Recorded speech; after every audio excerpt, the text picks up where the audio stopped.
Okay, so this is the brightness curves. This isn't built into Mac, so I built this.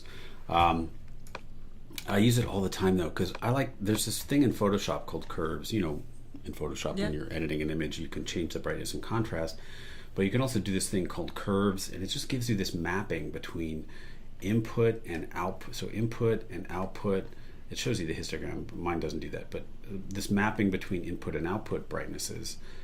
Now, if you have a perfectly, like, if you have a line going from this corner to this corner, just a straight line, it's like the input is just mapping directly to the output. So black is mapped to black, gray is mapped to gray, and white is mapped to white.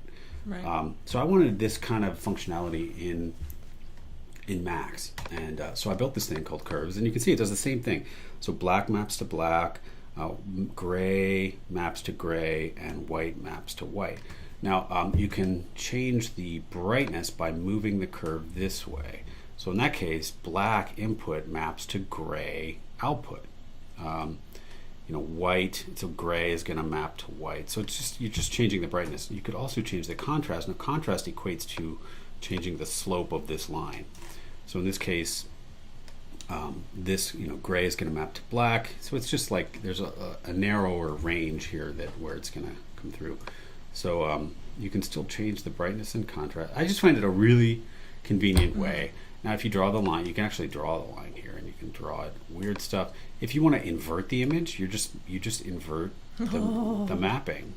So you could draw a line here. Now we just have the inverted version, right. Because black now maps to white, and white maps to black. I put in a smoothing thing, so like you could actually do a weird thing, and then smooth it out. So this just blurs that image, smooths it over time. Right. So it'll make a smoother.